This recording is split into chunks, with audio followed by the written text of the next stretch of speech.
The Guardian, a long-time supporter of Labour, recently said, actually he came out with an article today, saying that Sir Keir Starmer is missing confidence and hope. Would you agree? Keir Starmer, I don't think anyone's in love with Keir Starmer. Unsurprisingly, you would hear me say that. But I think it's true. I think it is true. I think when you speak to people, they might like certain aspects of the Labour policy and things like that. But what they aren't doing is saying, oh, but Keir Starmer, I'm voting for him. And, you know, we had a tough time in the elections in May. It was, it was bad for the Conservatives across the country. But nobody was really actively telling me on the doorstep they were going out and voting for Labour and voting, you know, for Keir Starmer's party. It was more the fact that Conservative voters were staying at home because they were a bit frustrated with how we were handling national politics. And I think he's got a long way to go to actually turn what is at the moment a 20-point average lead in the polls to an election victory. You know, he has to do as well as Tony Blair to get a majority of one, essentially, in Westminster. And if he, you know, that's a very tough ask because he is not Tony Blair, despite the fact Tony Blair coming back onto the scene, actually, and, you know, advising and things like that.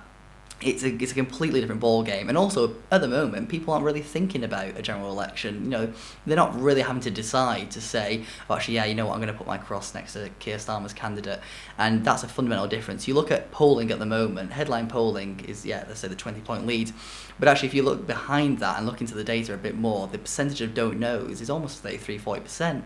It's massive. That much? It's quite a significant amount. But that's not what's reported. They take the don't knows out and then they give you another figure. So actually, if you factor those in, and then there are people that voted in 2019, they are then people that voted Conservative, it is a huge number. They are just very unsure at the moment whether they're going to still do that in 2024, assuming it's there and not into January 25. So I think Keir Starmer has a very difficult mountain to climb. In credit to him, though, I don't think he's being complacent about it. I think he's actually being, you know, on the front foot with a lot of issues because he doesn't want to be seen to take it for granted and then see it all taken away from him. But at the end of the day, oppositions don't win elections, governments lose them. And it's up to the Conservative government to demonstrate something over the next 6 to 12 months that is a vision for the future and why it's different from before. I actually don't really disagree at all with that. I think there is a view that Labour can win the next election, which was not a view after the last, just after the last general election, which is a positive, and I think Starmer can take a lot of credit for that. I think he has driven forward changes in the party, and I think he's fundamentally changed how people view the party. Whether they then still view them as a government in waiting and they're enthusiastic about it is clearly the next stage of the project. And I do think he is very clear about that to us as members of the Labour Party, as representatives of the Labour Party, and I think he will be increasingly clear about that as he talks to the country. He rightly said, you know, after you suffer the defeat that we defeated, after we had the problems of the previous leader, people were not willing to listen to us about the country. They wanted us to listen to them. And I think he, again, you know, in the difficulties of a pandemic, took a while to really start engaging back again with, you know, people who had voted Labour who we'd lost, people who maybe hadn't voted Labour since 2005 or even 1997. What do they think about the Labour Party? He has started to try and reconnect the party, and he's trying to get us to a point, and I think all political parties can fall foul of this. You stop talking to yourself and you start talking to the country. So that is something that takes a while to do. Now, can he do it? I think he can. I think he's a man of great integrity. And I also think he's proven that actually he's had a life outside of politics where he's ran a... Do you think people look at him and see him as an inspiration and someone that they get really interested in? I mean, look, you know, that might not be his strength, right? His strength... Don't you need a leader to be that strength? I think he can. I think he can inspire. I think he can inspire his colleagues. I think he is a good leader. What about voters? Well, I think it's what voters want. I suppose. Do they want to believe in a person, or do they want to believe in the future of the country? And I think he's much more focused around saying, hasn't it been we've shown? Got a plan for wouldn't you say that most times people vote it's in the person, isn't it? It is in the person. It is in the person. I mean, yeah. We're becoming more presidential. Yeah.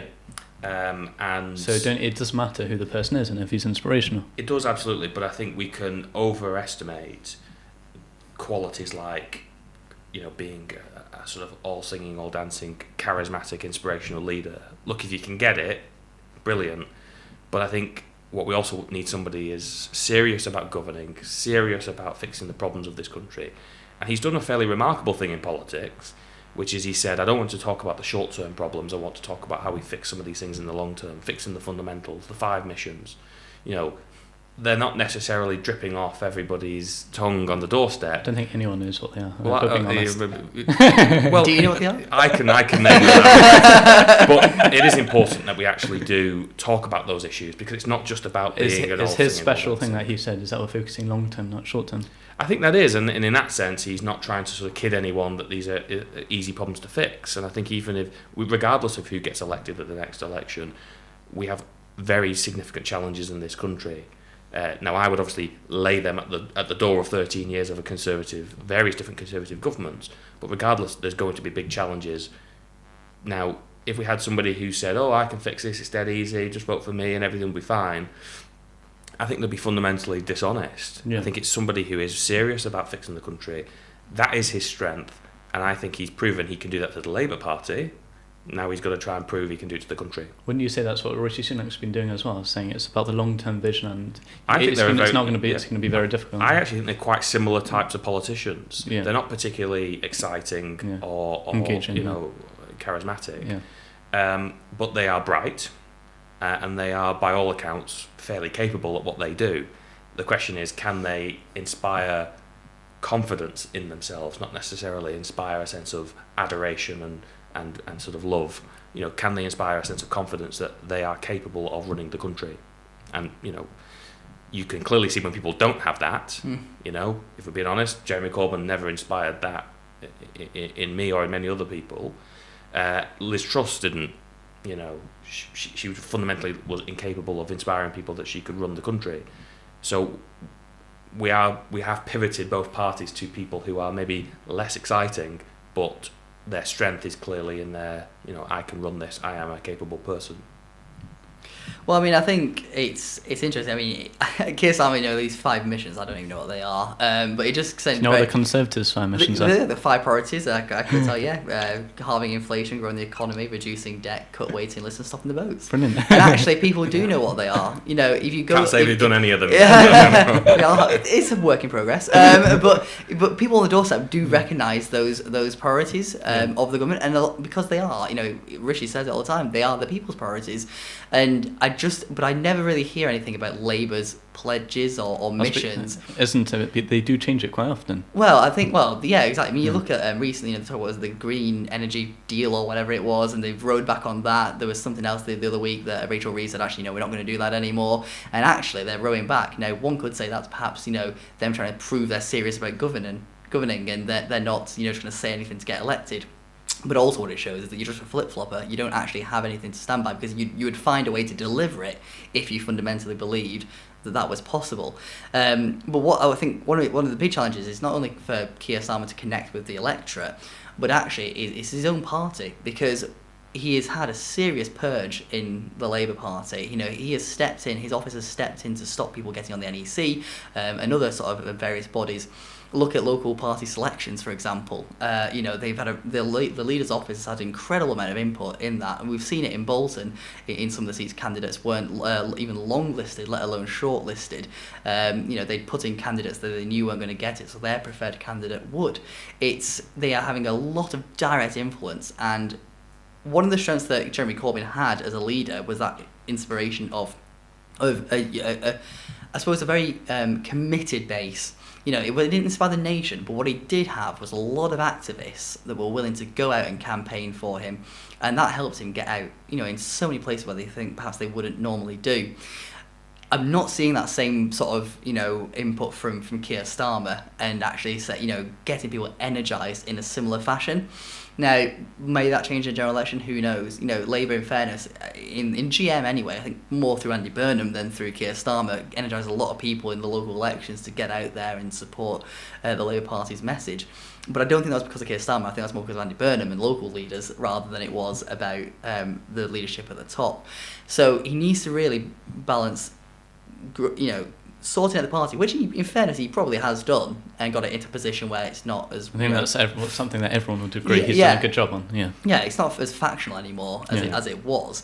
But what he needs to do is make sure he's not alienating some of those people that he does need to actually get out there, knock on those doors, deliver those leaflets to get the message out, because as an opposition, your airtime is much less than the government's. So you need to have people on the doorstep articulating your message in a clear and concise way. I'm just not sure he's energising people in that fashion, though.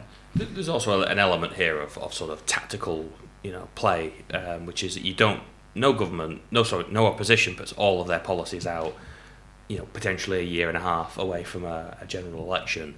I think that is unreasonable, but it is about trying to create a sense of a framework of what are the priorities you're going to make. And I think that's right. He is, and Rachel Reeves are saying, we can't do everything, we can't pledge, and sometimes actually you pledge something and circumstances change and we have to make an adjustment to that. Now, that's the responsibility of governance, and we've probably seen that in local government. Actually, you don't get to do everything you want to do because the circumstances change. You might be, there might be new evidence, there might be new challenges, there might be different priorities. But I think he has got to eventually get to that point where people can really understand what he fundamentally stands for.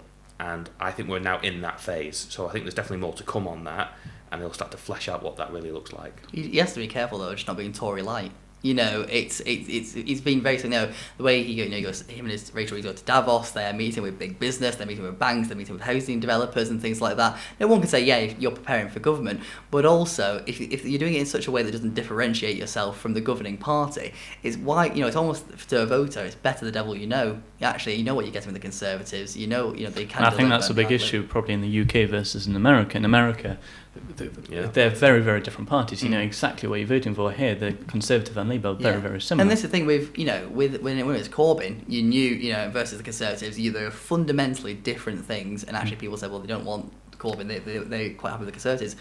But what you'll find is that a lot of these seats that are really marginal after the 2019 election, people will need to be inspired to vote for the opposition, I think, and say, actually, this is something fundamentally different from what we're getting now.